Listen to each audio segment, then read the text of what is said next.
ETF index mutual funds నేర్చుకుని stock మార్కెట్లో రాణించాలనుకుంటున్నారా? వెంటనే ఈ నెంబర్కి కాల్ చేయండి.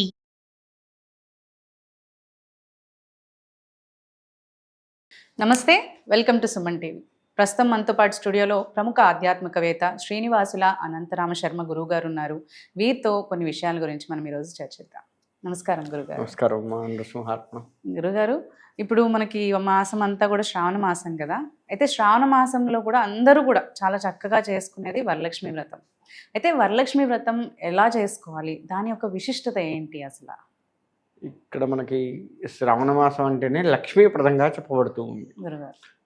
మనకి ఇక్కడ అమ్మవారు ప్రధానంగా అంటే వాయినాలు ఇవ్వటము, ముత్తైదులు అంటే వారం వారం కూడా మనకు సందడి కనపడేటువంటిది. ప్రతి వారము కూడా సందడి కనపడుతుంది. ఇటు మంగళవారాలు కావచ్చు, ఇటు శుక్రవారాలు కావచ్చు, ఏవైనా సందడి కనపడేటువంటి మాసము శ్రావణ మాసము.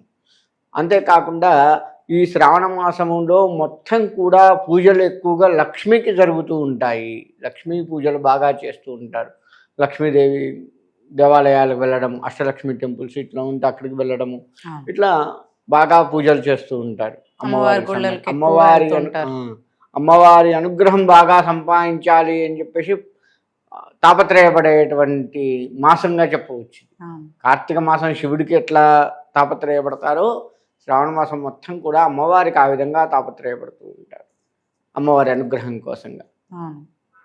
ఇక్కడ అమ్మవారి వరలక్ష్మీదేవి, వరలక్ష్మి, వరములు ఇచ్చేటువంటి లక్ష్మి. అంటే కోరుకున్న ప్రతిదీ ధర్మబద్ధంగా ఉన్నది మాత్రమే. కోరుకున్న ప్రతి అంటే అధర్మంగా నీ సొమ్ము మొత్తం నాకు రావాలి అని కోరుకోవడం కాదు కదా. నువ్వు సంపాదించింది నీ ఆస్తిపాస్తులు నాకు కావాలి అని కోరుకోవడం మళ్ళీ అధర్మం. మనం కష్టపడి సంపాదించింది నిలబడుతూ ఉండాలి. మనకి ఇంతకంటే మంచి పొజిషన్లో ఉండి ధర్మంగా బ్రతకగలగాలి, పేరు ప్రతిష్టలతో చక్కగా బ్రతకగలగాలి. ఇది అమ్మవారు ఇచ్చేది. ధర్మబద్ధంగా మనం ఏదైతే కోరుకుంటామో అది ఇస్తుంది.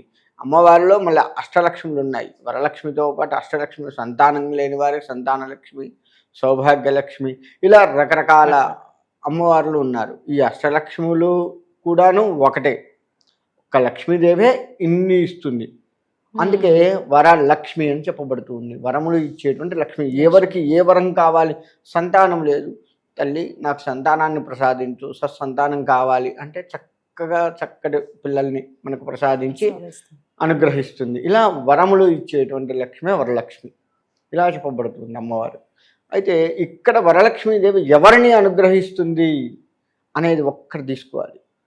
ఎవరైతే ధర్మంగా బ్రతకగలుగుతూ ఉన్నారో స్త్రీలు, పెళ్ళైనటువంటి వారు, ఇటు అత్తామామల్ని, మన కథలోనే ఉంది చారుమతీదేవి కథల్లో తీసుకున్నట్లయితే, గయ్యాలి కాకుండా పెనిమిటిని దైవంగా భావించి అత్తామామల్ని పూజిస్తూ అందరితో, చుట్టుపక్కల వారందరితో కూడా కలిసిపోతూ ఉన్నటువంటి వారిని మాత్రమే అనుగ్రహిస్తుంది.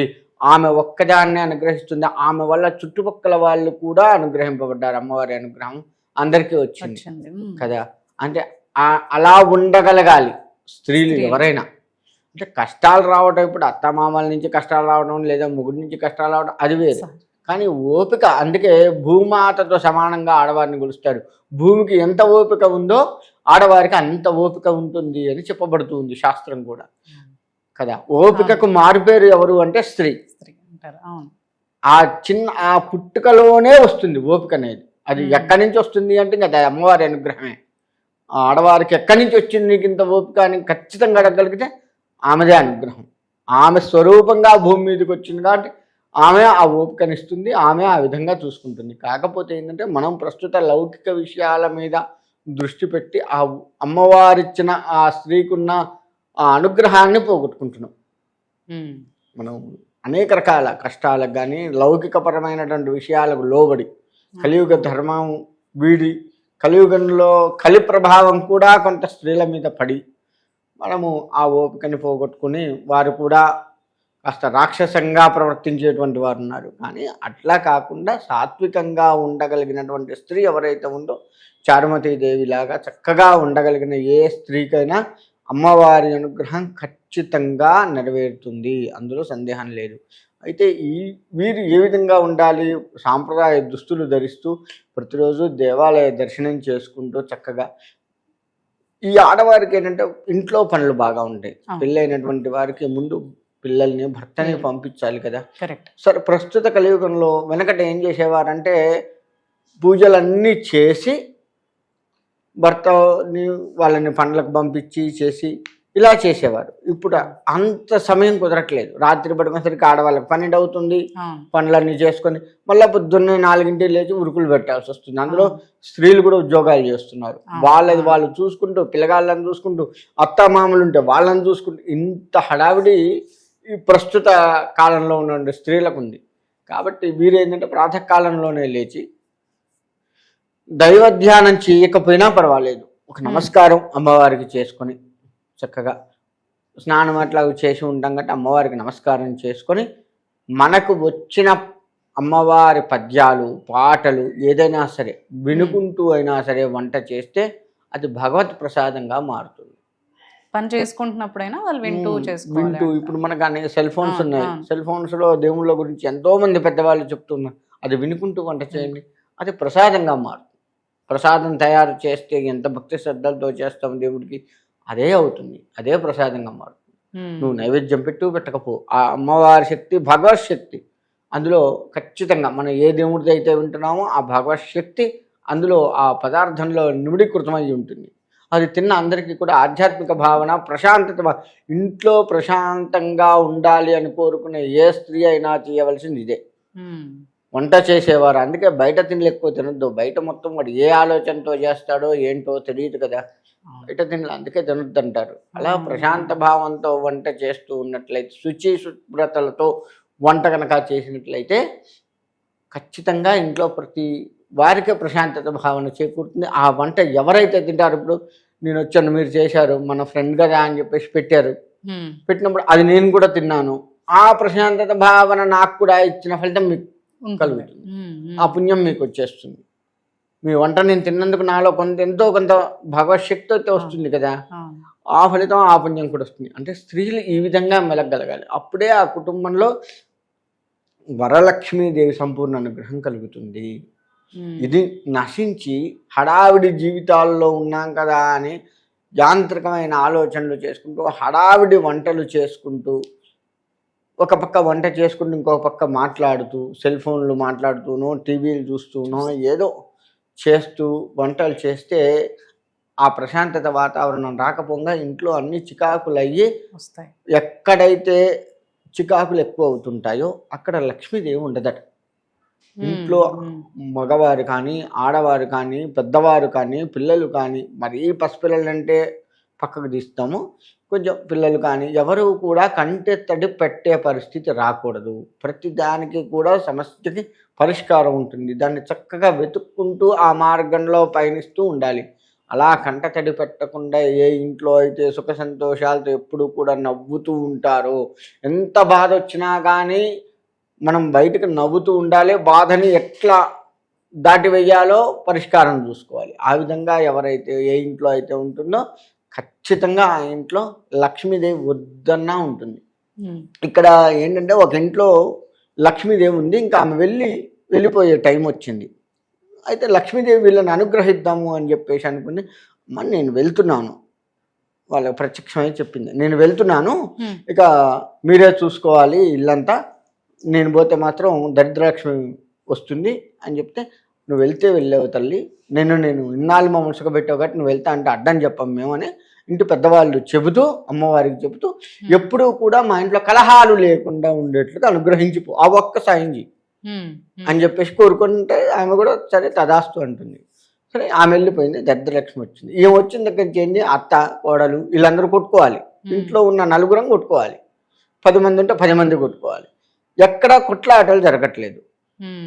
అత్త ఉప్పు వేసిందో లేదో అని కోడలేయటం, కోడలేసిందో లేదో అని అత్త వేయటం, అట్లా ఉప్పు కారాలు ఎక్కువైనా సరే ఈ తినేవాళ్ళు మగవాళ్ళు కూడా ఏమోలే తెలియక చేశారులే అని అంత ఉప్పు ఎక్కువ విషంలాగా ఉన్నా సరే బాగుంది, అమృతంలాగా ఉంది అని తింటాము, వాళ్ళ మీద ప్రేమలతోటి తింటాము. వీళ్ళు తినేసరికి నా భర్తలు ఏమనలేదు, ఇంత ఉప్పేశాను నేను అని చెప్పి వారి మీద కూడా అలానే ప్రేమలు ఉంచుకోవడం, ఇలా ఉండేసరికి ఎక్కడ వీళ్ళ కొట్లాటలు జరగకపోయేసరికి దరిద్రలక్ష్మి మళ్ళీ లక్ష్మీదేవి దగ్గరికి వెళ్ళి, ఆ ఇంట్లో నేను ఉండను, నా వల్ల కావట్లేదు, ఎవరు ఎక్కడ ఏంటి ఎన్ని రకాల ప్రయత్నించినా కానీ పుట్టుకోవట్లేదు వాళ్ళు, నేను ఉండను అని ఆమె వెళ్ళిపోతుంది. ఆమె వెళ్ళగానే మళ్ళీ లక్ష్మీదేవి కావాలి. అంటే చూడండి, ఇంట్లో కలహాలు లేకుండా ఏ ఇంట్లో అయితే ఉంటుందో ఆ ఇంట్లో లక్ష్మీదేవి స్థిర నివాసం ఉంటుంది. అంటే ఎక్కడా కూడా బాధ్యతారహితంగా ఉంటుంది, బాధ్యతాయుతంగా ఉంటూనే అందరినీ సమర్థించుకుంటూ వెళ్ళాలి. ఇదంతా కూడా అంటే ఆడవాళ్ళది, వంట చేస్తున్నట్టు ఆడవాళ్ళు ఉప్పు అది అని చెప్పుకోగలిగాను. కానీ నేను జనరల్గా ఏది వచ్చినా కానీ ఎవరు ఒకరి మీద ఒకరి ప్రేమానురాగాలు తగ్గిపోకుండా ఉండగలిగి చక్కగా ఉంటే మాత్రం ఖచ్చితంగా లక్ష్మీదేవి వద్దన్న ఉంటుంది, అందులో సందేహం లేదు. అందుకని వరలక్ష్మీదేవి అంటే వరములు అన్నీ ఇచ్చేది, సంతోషములు, సంతానము, సుఖములు అన్ని రకాలుగా మనకి అష్టలక్ష్మి ఎన్ని ఇస్తుందో అన్నీ కూడా ఆ వరలక్ష్మి అనే పేరుతో అమ్మవారి ఇస్తుంది. దానికి ఏకైక మార్గం అమ్మవారి పూజ, భక్తి శ్రద్ధలతో గోమయముతో వాళ్ళకి చక్కగా పంచరంగుల ముగ్గులు పెట్టి కలశాన్ని ఏర్పరచుకొని గణపతిని పూజించుకొని అమ్మవారిని కూడా చక్కగా మన శక్తి కొలది పూజించుకోవాలి. ఇవాళ ఇంకొక తప్పు పని ఏం చేస్తున్నామంటే మనం ఈ వరలక్ష్మి వ్రతం టైంలో ఏ పూజ అయినా కానీ ఈ సెల్ ఫోన్స్ పెట్టుకొని అందులో మంత్రాలు వినుకుంటూ పూజ చేస్తున్నాం. అది తప్పు పద్ధతి అండి. బ్రాహ్మణుడు ఖచ్చితంగా ఇంటికి రావాలి, చెప్పాలి. ఎందుకంటే ఇక్కడ అన్నీ చెప్తూ ఉంటారు, అక్షింతలు వెయ్యండి అని చెప్తాడు, కానీ అక్షింతలు ఎక్కడ వెయ్యాలి ఏంటి సెల్ ఫోన్లో చెప్పరు. ఇప్పుడు దగ్గరుండి నేను నీకు పూజ చేయిస్తున్నానమ్మా, పూజ చేయిస్తున్నప్పుడు నువ్వు పసుపు కుంకుమ వెయ్యి అంటే చాలామంది ఏం చేస్తారు, పసుపు కుంకుమ రెండు ఒకేసారి తీసుకొని వేస్తారు, దేని దానికి వెయ్యాలి. అది నేను నీ కంటితో చూస్తాను కాబట్టి అట్లా కాదమ్మా అని చెప్తాను, దేని దానికి వెయ్యాలమ్మా అని చెప్తాను. సెల్ ఫోన్లలో కానీ టీవీలలో కానీ అలా చెప్తాడా? చెప్పరు. అంటే అక్కడ తప్పు చేస్తున్నట్టుగా లెక్క. అంటే ఇటువంటివి చేయటం కూడా దోషాలు, ఇట్లాంటివి చాలా ఉంటాయి. కాబట్టి సెల్ ఫోన్స్లో డిపెండ్ అయ్యి పూజలు చేయకూడదు. ఖచ్చితంగా బ్రాహ్మణుడు రావాలి చక్కగా, ఎందుకంటే తాంబూల సత్కార్యములతో ఆయన్ని మన శక్తి కొలది ఆయన ఆశీర్వచనం కూడా తీసుకుంటే ఏంటంటే బ్రాహ్మణో మమ దేవత అని చెప్పి, బ్రాహ్మడు దేవుడితో సమానం. కాబట్టి ప్రత్యక్షమైన దేవుళ్ళు తల్లిదండ్రులు సూర్యచంద్రులు వీళ్ళ తర్వాత మళ్ళీ బ్రాహ్మణుడే అవుతాడు, గురువుతో సమానం, గురువుగా చెప్పబడుతూ ఉన్నాడు బ్రాహ్మణుడు. కాబట్టి గురువు యొక్క అనుగ్రహం ఉంటే సకల దేవత అనుగ్రహం ఖచ్చితంగా వస్తుంది. కాబట్టి బ్రాహ్మణుడు తెచ్చుకోవాలి, చక్కగా ఆయన పాదాలకి వంగి మరీ నమస్కారం చేయాలి. కొంతమంది మామూలుగా ఇట్లా అంటుంటారు, వంగి మన రెండు చేతులు వారి రెండు కాళ్ళకి తగిలించి చక్కగా ఇలా నమస్కారం చేయాలి. వీలుంటే ఈ శిరస్సు కూడా వారి పాదాలకు తగిలించాలి. అంత భక్తి శ్రద్ధలతో మనం కూడా నమస్కారం కూడా బ్రాహ్మణుడికి అంత భక్తి శ్రద్ధలతో చేసుకోగలుగుతుంటే భగవంతుడు కూడా సంతోషిస్తాడు భక్తికి. ఎందుకంటే ప్రహ్లాదుని తీసుకుంటే భక్తికే చేసుకున్నారు, ప్రసన్నుడయ్యాడు భగవంతుడు కదా. ఎక్కడైనా భక్తికి ప్రసన్నులు అవుతారు, ఆ భక్తి మనలో పెంచుకోవాలి. బ్రాహ్మణుడి దగ్గర కానీ దేవుడి దగ్గర చేసే భక్తి కానీ పూజ చేసేటప్పుడు కూడా సెల్ ఫోన్స్ అట్లా వాడకుండా చక్కగా బ్రాహ్మణుడు ఏది చెప్తున్నాడో ఆ వేద మంత్రాలు వింటుంటేనే సగం పాపం పోతుంది మనకి. అంటే బ్రాహ్మణుడితో వేద మంత్రాలు, అందుకే పూజలు చేసేటప్పుడు ఎక్కడా కూడా సెల్ ఫోన్స్ వాడకూడదు. అలా సెల్ ఫోన్స్ వాడకుండా బ్రాహ్మణుడు చెప్పిన వేద మంత్రాలు, ఆయన ఏమైనా మంత్రాలు చెప్పిస్తే అవి జాగ్రత్తగా చదవటము చెయ్యటము అట్లా చేసుకుంటూ ఉన్నట్లయితే తప్పకుండా భగవత్ అనుగ్రహం, అమ్మవారి అనుగ్రహం వద్దన్నా కూడా మన దగ్గర ఉంటుంది. కాబట్టి చారుమతి దేవి ఏ విధంగా ఉన్నదో ఆ విధంగా ఆడవారందరూ కూడా ఆ విధంగా ఉన్నట్లయితే తప్పకుండా అమ్మవారి అనుగ్రహం కలుగుతుంది. గురుగారు చక్కగా వివరించారండి, ధన్యవాదాలు.